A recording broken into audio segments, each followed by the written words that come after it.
Welcome back to your July County Connection show. Again, I'm your host, Scott Margo. I'm joined by Karn and Thomas, your county commissioners.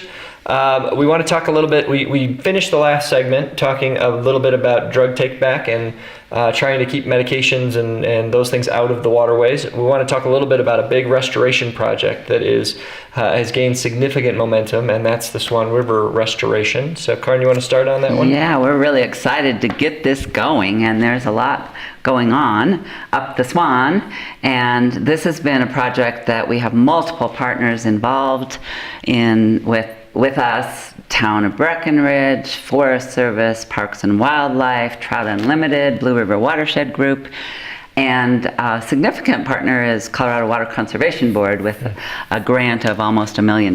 Yay! So this is continuing to clean up the legacy of dredge mining that we have in the Upper Blue especially. And so it's exciting to imagine this section that has been a pile of rocks with water running under it to actually be restored to a real river again. Yeah. If you see aerial photos of what dredge boat mining did to rivers, you can just so distinctly see from an aerial photo how dredge boats just ate rivers and river habitat. And that's been out there for over 100 years now. And so for us to go in and be able to restore these rivers back to the kind of habitat, and we can do some pretty special things for some fairly special trout populations in this one, right?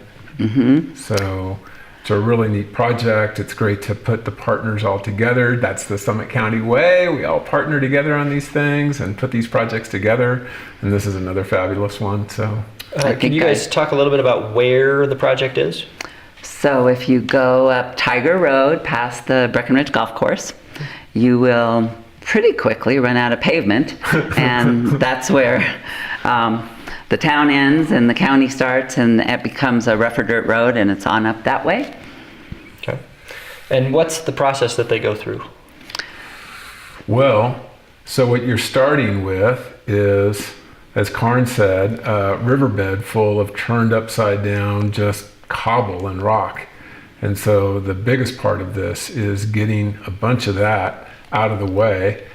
Fortunately for us, there's value to that, and it makes what would otherwise be very difficult to afford affordable once we've got the grants in place, and getting that out of the way, and then restoring habitat by making the stream serpentine through versus just running underground underneath all of this rock. And then the planting of a lot of wetland materials, right? And so that's largely what this project is. But the first thing we've got to do is we've got to get that rock out of the way. Thankfully, because of the Iron Springs project, there's some place for it to go to. And so it all kind of pulled together nicely, at least for this first year.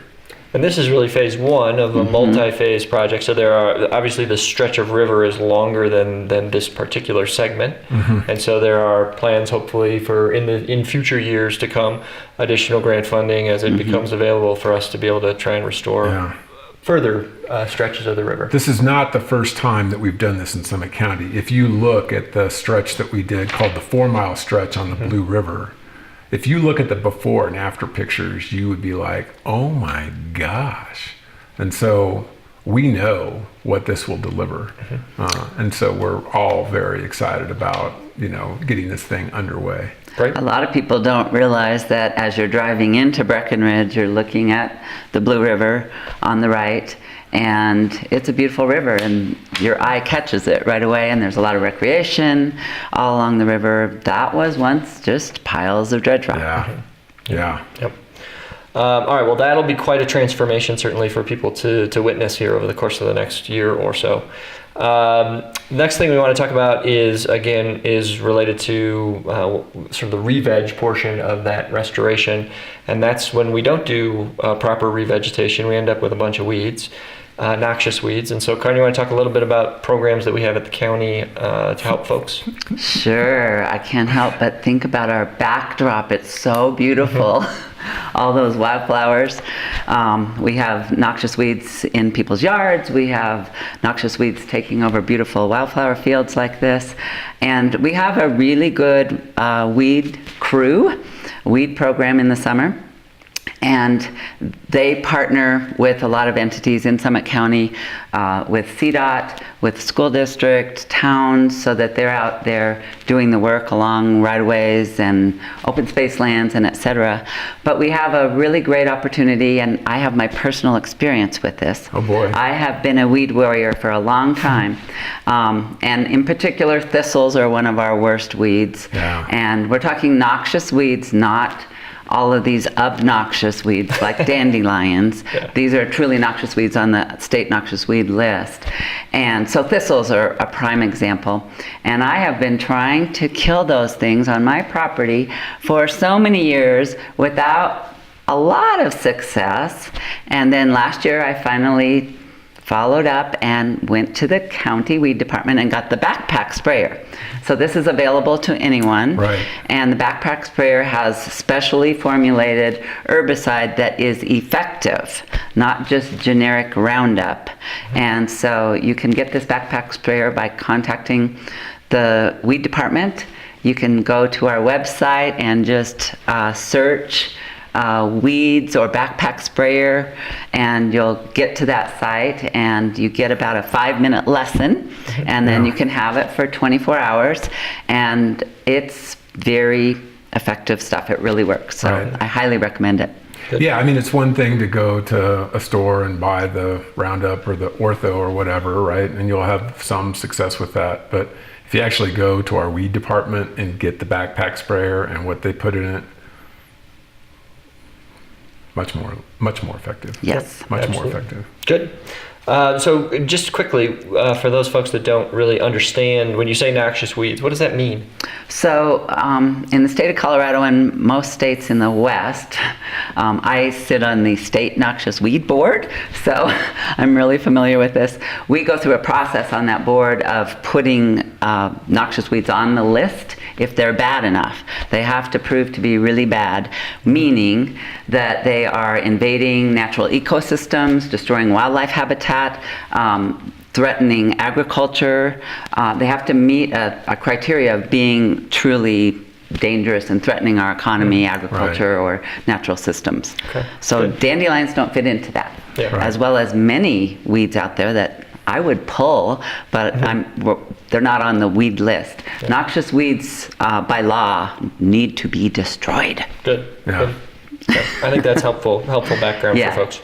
All right. The last that we want to talk about with sort of this environmental theme is a chipping program. So this is the third year of a chipping program that's part of our wildfire mitigation programs. Thomas, you want to talk a little bit about the chipping program? Yeah, so let's see, this was back in 2008 that we went to the voters and asked for funding for wildfire mitigation.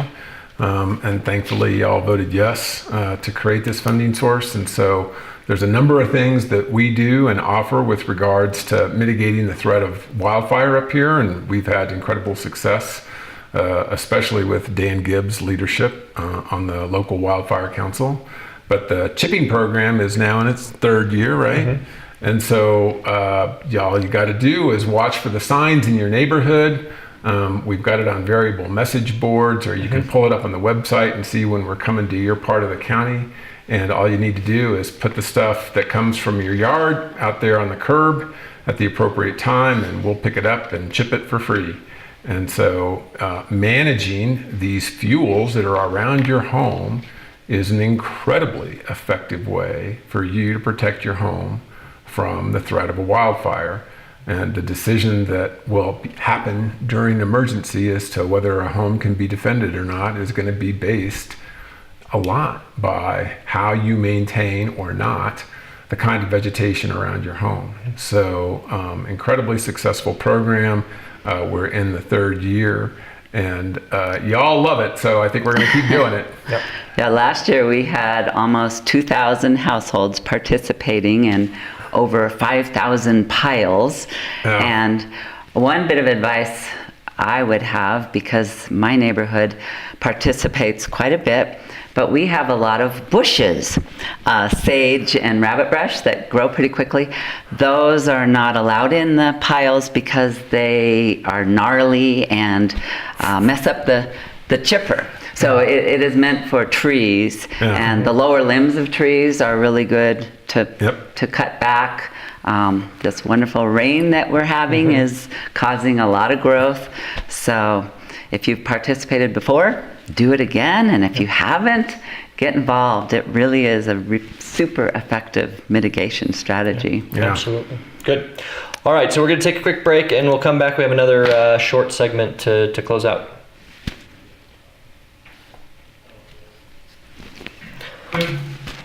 Okay.